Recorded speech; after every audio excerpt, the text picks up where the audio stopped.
Welcome Bacha Party, and now we are going to discuss numerical problem or problem approaches or questions related to angular acceleration only.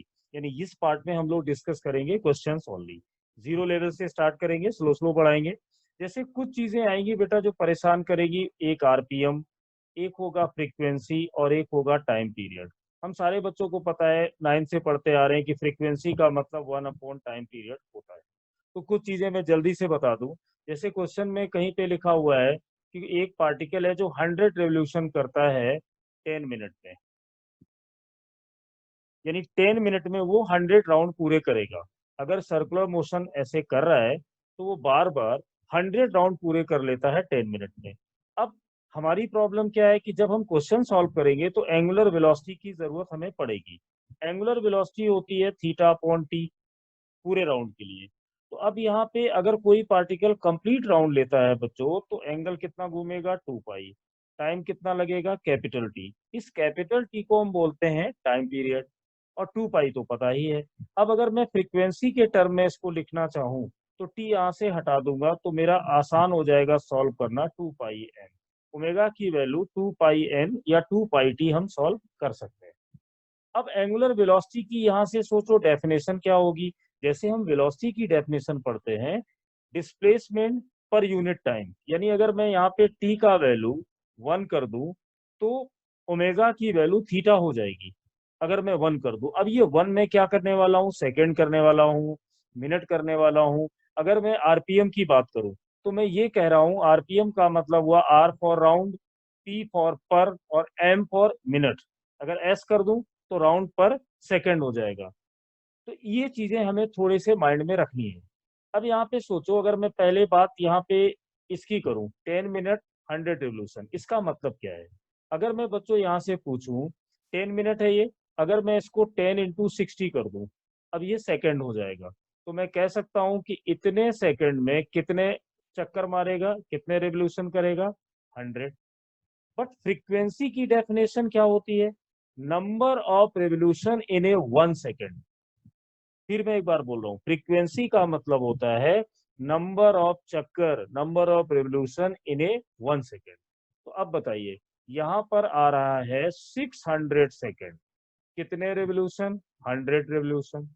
तो फिर 1 second में कितना होगा, तो यहाँ पे लिखोगे 100/600, जीरो से जीरो कैंसिल हुआ, 1/6 रेवोल्यूशन। तो ये 1 सेकेंड में ये जितना रेवोल्यूशन करेगा वो उसका फ्रीक्वेंसी बोला जाएगा। यहाँ पे डेटा थोड़ा अजीब है तो 1/6 पार्ट आया। मतलब फ्रीक्वेंसी निकालने का एक सिंपल सा तरीका ये है, हमें उसमें ये जानना है कि टोटल टाइम में जितने रेवोल्यूशन दिए हुए हैं उसको मिनट में अगर दिया है तो सेकंड में बदलो और 1 सेकंड में निकालो। क्योंकि यहाँ पे देखिए सिंपल सा लिखा हुआ था कि 10 × 60 सेकेंड में 100 रेवोल्यूशन करता है। 600 सेकंड में कितना करेगा, इतना करेगा। तो 1 सेकंड में कितना करेगा, इसे डिवाइड कर दो तो ये वैल्यू हमारी किसकी आएगी, फ्रीक्वेंसी आएगी। टाइम पीरियड इसका उल्टा होगा। अब यहाँ पर बात करते हैं आरपीएम।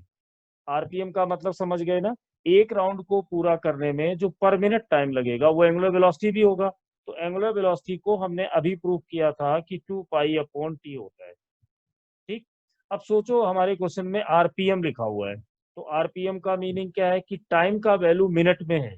तो पूरा राउंड लेने में कितने सेकंड लगेंगे, 1 मिनट में 60 होते हैं, तो 2 पाई/60।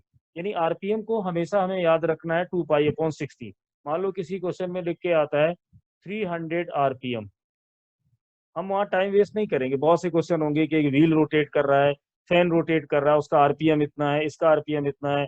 दुकान पे कोई चीज लेने जाते हो वहाँ फैन वगैरह में लिखा होता है 800 आरपीएम। तो इसका मतलब क्या है, इसका मतलब ये है कि 300 × 1 आरपीएम किसके इक्वल होता है, 2 पाई/60। तो जीरो से जीरो यहाँ पे कैंसिल कर दो, तो यहाँ पे देखिए कितना आएगा, ये जीरो से जीरो यानी 5, तो टोटल आएगा 10 पाई। अब ये 10 पाई आया क्या है, क्या आया है, क्योंकि बेसिकली ये जो आरपीएम का फॉर्मूला है बनता है एंगुलर वेलोसिटी से। तो 10 पाई रेडियन और पर सेकेंड। तो आरपीएम को सबसे पहले रेडियन पर सेकेंड में चेंज कर देना है और ये हमारा सॉल्व हो जाएगा। तो पहले क्वेश्चन डिस्कशन में मैं चाह रहा था कि आरपीएम फ्रीक्वेंसी इस चीज को क्लियर कर ले। 2πn कैसे लिखोगे, t कैसे लिखोगे, rpm।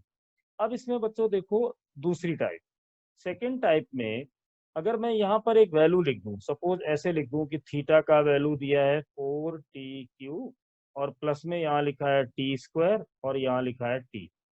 अब मैं इसको पूरी तरह से काइनेमेटिक्स में लेके जा रहा हूँ। काइनेमेटिक्स में मैं तुम्हें याद भी दिलाता चलूंगा, ऐसे क्वेश्चन हम लोग करते थे। देखिए मैंने कुछ भी चेंज नहीं किया है, सिर्फ ये देखो जहां पे x लिखा वहां पे पहले थीटा है। यहाँ पर हमें याद है हम लोग x0 पोजीशन निकालते थे, वही काम इसमें करना है। वहां पर हम लोग फाइनल पोजीशन निकालते थे, कर लेंगे। वहां पर हम लोग डेल्टा एक्स निकाला करते थे कि फाइनल पोजीशन और इनिशियल, सेम चीज यहाँ करनी है। वहां पे वेलोसिटी निकालते थे, एक बार डिफरेंशिएट करते थे। मान लो मुझे एंगुलर वेलोसिटी चाहिए, तो मैं यहाँ पे D theta over D T करूंगा ना, तो ये कितना आसान है। यहाँ पे लिख दूंगा 12t², यहाँ लिख दूंगा 2t और +1। देखो आ जाएगा ये। अब मान लो इसमें टाइम की वैल्यू हमें दे दी जाए कि बताओ 1 सेकेंड में एंगुलर वेलोसिटी क्या होगी। अरे भाई ये 12 होगा, ये 2 होगा, ये 1 होगा, तो ये कितना आ जाएगा। यहाँ से लिख देंगे 15 रेडियन पर सेकेंड। बच्चे कह रहे होंगे तो बहुत आसान है। मैं आसान की बात नहीं, मेरा पर्पस कभी नहीं रहता है क्वेश्चन करके आंसर निकालना। मैं तुम लोगों में ये डेवलप करना चाहता हूँ कि खुद से सोचो। अब देखो अगर मान लो किसी ने एंगुलर एक्सीलरेशन पूछ लिया तो क्या करोगे। ये लो, यहाँ पर एक चीज, आप यहाँ पर बस ये सोचो कि अगर मुझे थीटा दिया हो टाइम के फंक्शन में, ओमेगा दिया हो टाइम के फंक्शन में, अल्फा दिया हो टाइम के फंक्शन में, तो कुछ भी दिया हो हम दूसरे को निकाल लेंगे। क्या याद रखोगे। अब जैसे मान लो यहाँ अल्फा दिया होगा और मुझे ओमेगा चाहिए होगा, तो अल्फा इंटू डी टी कर दूंगा, जो हम काइनेमेटिक्स में करते थे। और मान लो कभी ऐसा हुआ कि जो वेलोसिटी है, एंगुलर वेलोसिटी, वो टाइम में न दे के एंगुलर पोजीशन के फंक्शन में दे दी जाए, तो हमारे दिमाग में ये रहेगा कि पहले मैं ओमेगा लिखूंगा, डी ओमेगा लिखूंगा और थीटा के रिस्पेक्ट में उसको डिफरेंशिएट कर दूंगा। तो ये कुछ क्वेश्चन हमें ऐसे मिलेंगे। अब इसमें अब हम लोग चलते हैं इसके क्वेश्चन नंबर थर्ड पे, थोड़ा सा लेवल चेंज कर। अब देखो इसमें बच्चों क्वेश्चन तुम्हारे सामने मैं बनाता हूँ और सॉल्व करके दिखाता हूँ। यहाँ पे मान लो एक सर्कुलर मोशन हो रहा है, दो कोई पॉइंट है, एक ए है और दूसरा वाला पॉइंट बी है। इस पॉइंट, ये पॉइंट जो जा रहा है उस पार्टिकल का एंगुलर वेलोसिटी हमें दिया है पाई रेडियन पर सेकेंड। और साथ में ये भी बोला गया है कि इसी डायरेक्शन में ए पॉइंट का जो एंगुलर एक्सीलरेशन है वो है π/2 रेडियन और सेकेंड स्क्वायर। जो बी पॉइंट पर पार्टिकल है वो नीचे की तरफ जा रहा है। यहाँ पर जो इसका एंगुलर वेलोसिटी हमें दिया है वो मान लो 2π रेडियन पर सेकेंड है। और साथ में कुछ बोला गया है कि ये वाली जो वेलोसिटी है वो कांस्टेंट है। अब देखना, यानी सर्कुलर मोशन कर रहा है, डायमेट्रिकली दोनों अपोजिट में, ए ऊपर जा रहा है बी नीचे आ रहा है, सेंस ऑफ डायरेक्शन दोनों का सेम है, यहाँ पे दिख रहा है। अब ये कहा जा रहा है कि ये बताओ कितने टाइम के बाद ये आपस में कोलाइड करेंगे। अब देखिए इस क्वेश्चन को अपने आराम से सोचा करो। सबसे पहले आपके माइंड में ये आएगा कि सर ये दोनों का सेंस ऑफ रोटेशन सेम है, तो ये आपस में टकराएंगे क्यों। ये आगे आगे जाएगा, वो पीछे पीछे जाएगा। नहीं, ये कांस्टेंट वेलोसिटी से चल रहा है, मतलब ये वो ड्राइवर है जो अपने कार की स्पीड नहीं बढ़ाएगा। लेकिन जो ए वाला पार्टिकल है उसके पास एक्सिलरेशन भी है, और एक्सिलरेशन क्या करता है, स्पीड अप और स्पीड डाउन। अगर एक्सिलरेशन सेम डायरेक्शन में लग जाए तो स्पीड को बढ़ाता है, और अगर पीछे लग जाए तो घटाता है। देखिए मैं बार बार सिर्फ स्पीड वर्ड यूज करता हूँ क्योंकि वो अंडरस्टूड है कि सर्कुलर है तो एंगुलर वर्ड आएगा। एंगुलर मतलब बी एक कांस्टेंट रफ्तार से जाने वाला है, ए एक्सिलरेटेड मोशन से जाने वाला है, तो टकराएगा तो है। अब अपने मन में सोचो कि जब हम किसी कार को चेज करते हैं, रोड पे चल रहे हैं, बाइक चला रहे हैं, ओवरटेक करना है, तो ओवरटेक करने में हमारे माइंड में क्या आता है। सोचो जरा, फिजिक्स पे मत जाओ, लॉजिक लगाओ। तो उसमें ये होता है कि जो गाड़ी मेरे से आगे जा रही है, हमारे और उन दोनों के बीच में एक रिलेटिव डिस्टेंस होता है। वो आगे आगे, मैं पीछे पीछे, तो हम उस रिलेटिव सेपरेशन को जीरो करना चाहते हैं। अगर वो रिलेटिव सेपरेशन जीरो हो जाएगी तो वहीं पे हम टकरा जाएंगे। मान लो आगे वाली कार है, मैं पीछे से गया, डायरेक्शन नहीं बदला, हमारा डिस्प्लेसमेंट जो था, रिलेटिव सेपरेशन था, वो जीरो हो गया, मतलब हम टकरा गए। अब बच्चे गलती कहाँ पे होती है, बेसिक पे क्या है, कुछ बच्चे क्या करेंगे कि यहाँ रिलेटिव हो रहा है, तो उसमें ऐसे जाएंगे, देखना थीटा रिलेटिव, मैं पहले गलती करके बताता हूँ, और यहाँ लिख देंगे initial velocity relative into T. Formula पता ही है ना, हाफ एंगुलर एक्सेलरेशन रिलेटिव और टी स्क्वायर। मैंने रिलेटिव क्यों लिखा बार बार, क्योंकि रिलेटिव सेपरेशन को जीरो करना है, तो मैंने लिख दिया। अब देखना कुछ बच्चे इसमें क्या करेंगे, उनके दिमाग में आएगा कि ये टकराएंगे, मतलब रिलेटिव डिस्प्लेसमेंट हो गया जीरो। अब देखना मैं पूरा समझा रहा हूँ, वो क्या लिखेंगे यहाँ पे, यहाँ लिख देंगे जीरो। और इनिशियली वो दोनों जो पार्टिकल थे वो रेस्ट में नहीं थे, चल रहे थे। अब यहाँ पर हमें सबसे पहले देखना होगा किसके रिस्पेक्ट में तुम क्या करना चाहते हो। तो मैं ए पर अगर कोरोना को बिठा दूं और मैं बोलूं कि relative velocity of B with respect to A, तो ओमेगा रिलेटिव क्या होगा, बी माइनस ए होगा। ये टाइम लिख दिया। अब आगे चलिए 1/2 यहाँ पे होगा angular acceleration of B with respect to A. ऐसा कब लिख पाओगे, मैंने ये माना हुआ है कि relate angular velocity of B with respect to A, क्योंकि ए आगे जाके टकराएगा, ऐसा मान लिया। अब देखना बच्चे गलती कहाँ होगी, ध्यान से देखना। ओमेगा बी का वैल्यू दिया था आपको 2 पाई, ठीक। ओमेगा ए का वैल्यू कितना दिया हुआ था, पाई। टाइम हमें पता करना है कि कब ये जीरो होगा, कब टकराएगा, +1/2। अब सोचो अल्फा बी का वैल्यू कितना है, कुछ भी नहीं, क्योंकि कांस्टेंट से चल रहा है, मतलब एंगुलर एक्सीलरेशन जीरो होगा, हो गया। ए कितना दिया हुआ था, पाई/2, मैंने लिख दिया पाई/2, और यहाँ टी स्क्वायर कर दिया। फिर जब हम लोग यहाँ सॉल्व करना शुरू करेंगे तो ये ऐसे दिखेगा, pi T -1/4 pi T square. अब यहाँ बच्चे क्या करेंगे, इसको जीरो लिखेंगे। कुछ बच्चों ने ये डाउट पूछा भी है, पाई को कॉमन लेंगे सर, पाई को काट देंगे और टी टी कट जाएगा, तो यहाँ पे टी का वैल्यू 4 सेकंड आ जाएगा, और उनका आंसर आ जाता है 4 सेकंड ऐसे। पर ये वाला आंसर गलत है। अब बताइए गलती क्यों हुई, क्योंकि यहाँ पे जल्दी बच्चों को समझ नहीं आता, सर रिलेटिव सेपरेशन जीरो होगा तभी तो टकराएंगे, तो मेरा गलत क्या है, गलत है। गलत में क्या है कि ये जो लिखा हुआ है रिलेटिव सेपरेशन लिखा हुआ है, तो ये तभी बता पाओगे जब ऐसे लिखोगे कि position of B with respect to A. या मैं ये कहूं कि इनिशियल पोजीशन तो बताइए, क्या इन दोनों में इनिशियल कोई सेपरेशन थी, तो मतलब यहाँ पे साफ है कि जब ये ए से चलोगे, कोरोना मैंने कहाँ बिठाया, ए पर, बी कहाँ पर है, कितनी एंगुलर डिस्प्लेसमेंट वो ऑलरेडी रखता है चलने से पहले, तो आंसर होगा 180 डिग्री का, यानी पाई। तो क्या गड़बड़ हुआ, हमने यहाँ पर जो ये जीरो लिखा, ये कोरोना का पोजीशन लिख दिया, पर हमें रिलेटिव सेपरेशन भी तो लेना था।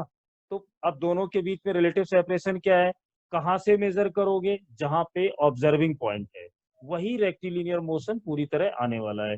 यानी ए पर आप बैठे हो, तो ए का पोजीशन ए से कितना हुआ, जीरो, ये सही है। बी का पोजीशन कितना है, तो लिखना पड़ेगा पाई, तो इधर लिखना था पाई-0, यानी यहाँ पर आता पाई-0, पाई-0, कुल मिला के मैं कह सकता हूँ कि यहाँ पर आएगा पाई।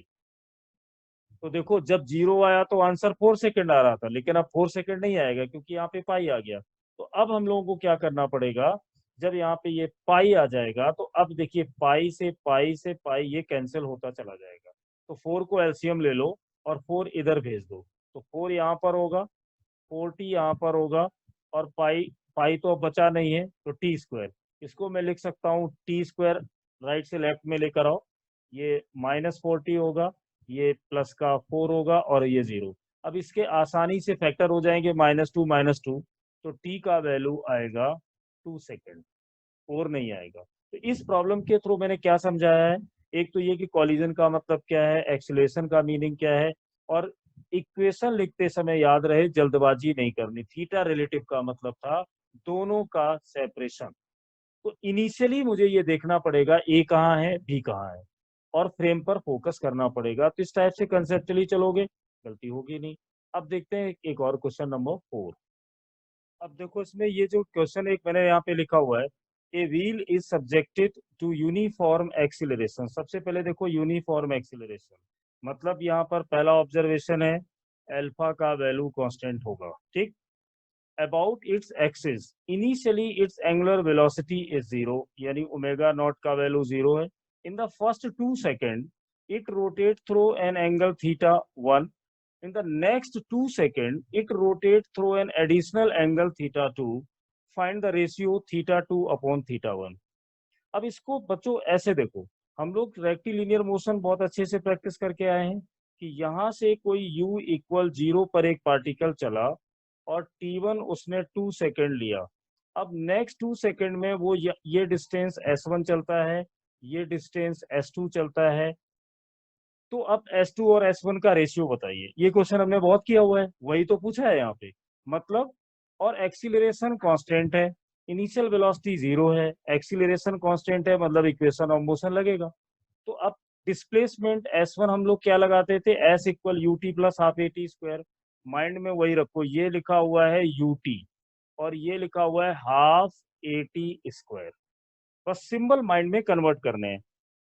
ओमेगा नॉट 0 है, 1/2 अल्फा का वैल्यू कांस्टेंट है, टाइम दिया था 2 का स्क्वायर, यानी यहां से मुझे वैल्यू मिलेगी 2 अल्फा।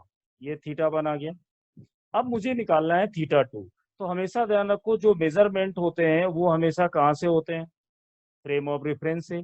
तो इसमें टोटल डिस्टेंस कितनी होगी, यहाँ से यहाँ तक ये आएगी। अगर इस टोटल डिस्टेंस से मैं S1 डिस्टेंस को माइनस करूं तो मुझे S2 मिल जाएगा। यही पढ़ा था रेक्टिलिनियर मोशन में, सेम चीज वहां पर। लेकिन ये ध्यान रखो, जब मैं अपने ओरिजिन से लास्ट पॉइंट तक की डिस्टेंस निकालूंगा तो वो डिस्टेंस क्या होगी, फाइनल। पहले ये कितनी चल चुका है, S1, तो इस फाइनल से S1 माइनस करेंगे तो S2 का पोर्शन आता है। क्लियर है। टाइम की वैल्यू पहले 2 सेकंड लेंगे, जब फाइनल निकालेंगे तो ओरिजिन से टाइम कितना लग जाएगा, 4 सेकंड। हमने पूरे प्रॉब्लम को लीनियर मोशन पे जाके सोच लिया। अब हम यहाँ पे निकालने चले थीटा 2। तो थीटा 2 निकालने के लिए सबसे पहले मुझे पूरा चाहिए, तो इनिशियल तो 0 है, 1/2 करेंगे, अल्फा करेंगे और टाइम कितना लेंगे, 2 to 4 यानी 4 का स्क्वायर। अब यहाँ से ये सोचो कि ये होगा 8 अल्फा, पर ये आंसर तो नहीं होगा क्योंकि ये आपने पूरा निकाला है। अब इसमें से माइनस कितना करोगे, तो वो पहले 2 सेकंड में चल चुका था, यानी 0 प्लस हाफ अल्फा और 2 का स्क्वायर। और ये वैल्यू अभी हमने सॉल्व की है 2 अल्फा, तो यहाँ हो गया -2 अल्फा। कितना आ गया, 6 अल्फा। ये क्वेश्चन आसान था, मुझे पता था, पर मेरा पर्पस था इसको देने का कि हम रेक्टिलिनियर मोशन में जो पढ़े वही पढ़ रहे हैं, कुछ नई फिजिक्स नहीं आ रही। यही मैंने अपने वीडियोस में बोला था कि बेटा को थोड़ा पेशेंस रखो, आगे आने वाली फिजिक्स इजी होगी और आपस में एड ऑन होना। अब अगर मैं इसका रेशियो निकालूं तो कौन सा रॉकेट साइंस है। 6 अल्फा को अगर 2 अल्फा से यहाँ डिवाइड कर दोगे, 6 अल्फा डिवाइड बाई 2 अल्फा, ये लो, तो रेशियो कितना आ गया, 3:1। खत्म हो गया। अब जरा इसमें एक क्वेश्चन और करो जो जो काफी अच्छा है। अब इसमें बच्चा पार्टी देखो, एक बहुत बेहतरीन क्वेश्चन, और ये मैंने क्यों लिया है इसका रीजन अभी थोड़ी देर बाद पता चल जाएगा। ठीक है, देखो इसमें क्वेश्चन क्या है, a solid body rotate with not acceleration, this time deceleration, about a stationary axis with an angular deceleration, beta is directly proportional to under root of omega. ये ऊपर मैंने लिखा हुआ है, if at the initial moment of time, यानी beginning में angular velocity was equal to omega naught, ये रही, then the mean angular velocity of the body averaged over the whole time of rotation till it comes to rest is omega naught by n, find the value of n। ये बच्चा मैंने question क्या दिया है, मैं इसको ऐसे ही बता देता हूँ कि इसमें ये कहा गया है कि स्टार्टिंग में जब ये पार्टिकल चलता है तो उसका D acceleration angular velocity omega के साथ डायरेक्टली प्रोपोर्शनल है। अब डी एक्सिलरेशन का मतलब है, तो मैं पहले से यहाँ माइनस साइन लगा दूं।